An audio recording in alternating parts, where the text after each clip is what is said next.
নমস্কার বন্ধুরা, দীপাস কিচেনে আপনাদের সবাইকে স্বাগত।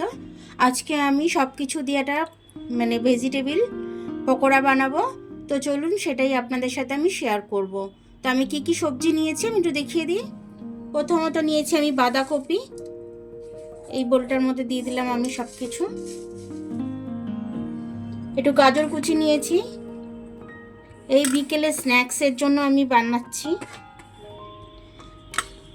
একটু ক্যাপসিকাম কেটে নিয়েছি, ক্যাপসিকাম দিয়ে দিলাম। আপনারা চাইলে আর একটু ছোট করতে পারেন ক্যাপসিকামগুলো, আমি করিনি।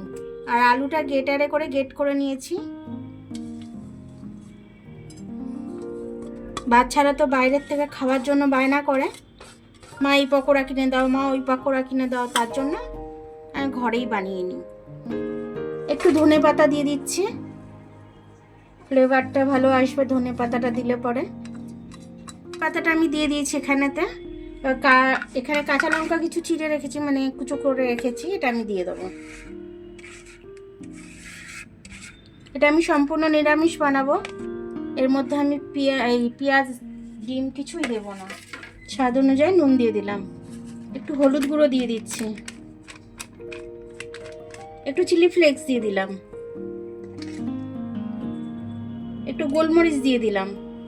চিটচিটে ঝাল হবে, ভালো লাগবে স্ন্যাক্সের সাথে, চায়ের সাথে ভালো লাগবে। একটুখানি চাট মশলা দিয়ে দিলাম। এবার আমি এতে একটু কর্নফ্লাওয়ার দিয়ে দেবো। আগে এটা একটু মেখে নিই ভালো করে হাতে করে, নুন টুনগুলো। এটা জলটা রিলিজ করে দিক, তারপর আমি ততক্ষণ চাপা দিয়ে রাখি। ঢাকনাটা খুলে নিলাম, অনেকটাই জল বেরিয়ে গেছে। আমাদের একটু কর্নফ্লাওয়ার দিয়ে দিলাম আমি, অল্প করে একটু বেসন দিয়ে দেবো।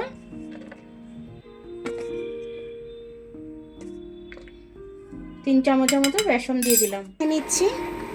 আমার মনে হয় না একটু জল লাগবে, প্রচুর জল রিলিজ হয়েছে এটার থেকে।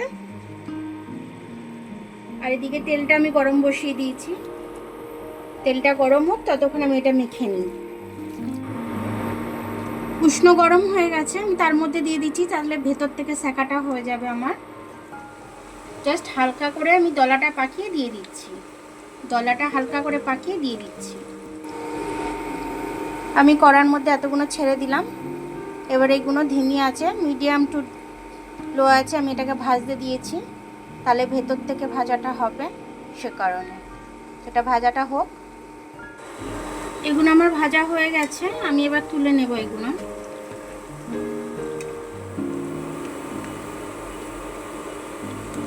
তেলটা ছেঁকে ছেঁকে ভালো করে তুলে নিচ্ছি।